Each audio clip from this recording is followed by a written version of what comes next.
वंदे पुरुषोत्तम। आज मैं आप लोगों के सामने एक दादा की ऐसी घटना का विवरण कर रहा हूँ जो बहुत ही सिगरेट पीते थे, जिसको बोलते हैं चेन स्मोकर। उनका सिगरेट पीना कैसे छूटा, उस सिलसिले में मैं बात कर रहा हूँ। एक कंप्यूटर विशेषज्ञ थे जो सत्संग कंप्यूटर सेंटर में सॉफ्टवेयर डेवलपमेंट के सिलसिले में आए हुए थे। चूँकि आश्रम परिसर में धूम्रपान वर्जित है और वे चेन स्मोकर थे, इसलिए हर घंटे या उससे भी कम समय में धूम्रपान करने के लिए बार बार उनको परिसर से बाहर जाना पड़ता था। डॉक्टर ने उनकी सेहत की अवस्था देखकर उनको धूम्रपान करने से निषेध किया था। वे चंद वर्ष अमेरिका में थे, जहां उन्होंने धूम्रपान करने से क्या क्या हानि है उस संबंध में काउंसलिंग भी लिए थे।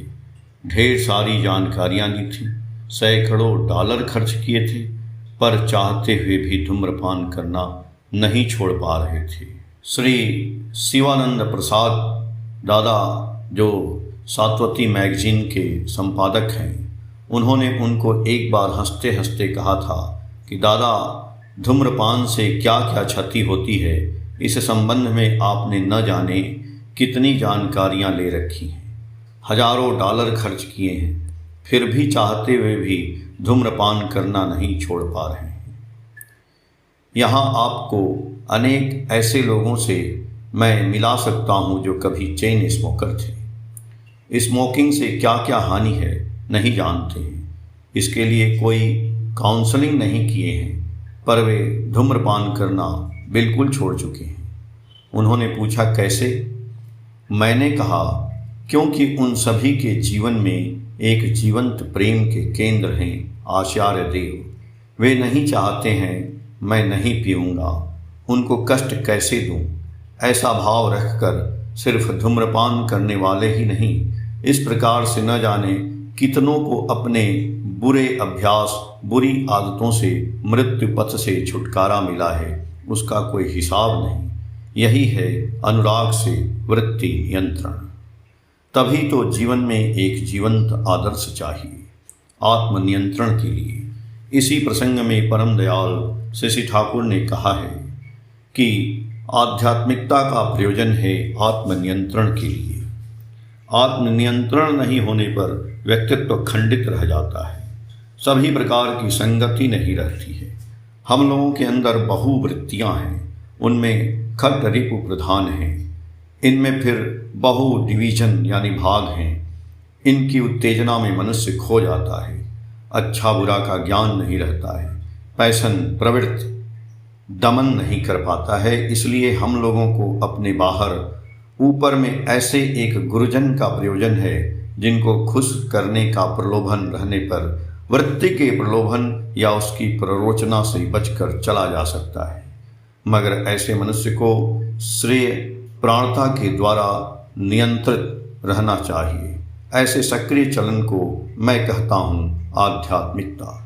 यह नहीं रहने पर डिसइंटीग्रेशन आता है, इंडिविजुअलिटीज अखंडता विकसित नहीं होती है। पैशनेट क्रेव प्रवृत्ति रंजित आकांक्षा या एम्बिशन उच्चाकांक्षा से मनुष्य जितना भी बड़ा क्यों न रहे, उससे आत्मनियंत्रण क्षमता नहीं जगती है। इसलिए आकाश पाताल का चक्कर लगाकर भी शांति नहीं पाता है, और जिसने स्वयं ही शांति नहीं पाया है वह दूसरों को ही भला शांति कैसे देगा। शायद अनेक क्षमता का अधिकारी बनकर मनुष्य को ठोकर देकर स्वयं भी ठोकर खाता है। 309वां सर्वभारतीय ऋत्विक सम्मेलन में कर्मियों को संबोधित करते हुए आचार्य देव परम पूज्यपाद श्री दादा ने गंभीर आवेश में कहा था कि हमारा प्रत्येक कोष जिससे कहे कि मैं ठाकुर का हूँ, मैं ठाकुर का हूँ, मैं सिर्फ ठाकुर का ही हूँ, मुझे कुछ भी नहीं चाहिए, सिर्फ ठाकुर ही चाहिए, मुझे ठाकुर की ज़रूरत है। ठाकुर रहने पर सब कुछ रहता है, ठाकुर नहीं रहने पर सब कुछ रहते हुए भी कुछ नहीं है। मैं अनाथ हूँ, कंगाल हूँ। यह अभिसार प्रिय परम के साथ एक होना, यही है जीवन साधना। हम लोग जो कर्मी हैं वे ऐसा ही करें। ऐसा युक्त रहना है प्रति मुहूर्त में, जीवन के प्रत्येक श्वास प्रश्वास में उनका बनकर रहना। इसके लिए ही मनुष्य इतना नाम ध्यान करता है, इतनी पढ़ाई लिखाई करता है। जो कुछ भी करणीय है उनके साथ एक होकर रहने के लिए है।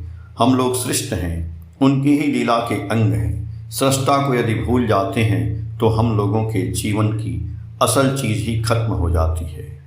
आधार के रूप में कुछ नहीं रहेगा। आप लोग ठाकुर को न भूलें, कभी भी नहीं, किसी को भूलने भी न दें। जब हम ठाकुर का बनते हैं तब मेरे अंदर कोई प्रश्न नहीं रहता है। वाणी में जैसा ठाकुर जी बोले हैं वैसा बनते हैं। प्रश्न मेरे सारे अस्त हो जाएं, युक्ति तर्क हट कर रहे, तुम्हारा व्रत करूँगा पालन मृत्यु को स्तब्ध करके। क्या हम ऐसी जीवन साधना के साधक नहीं बनेंगे? जय गुरु।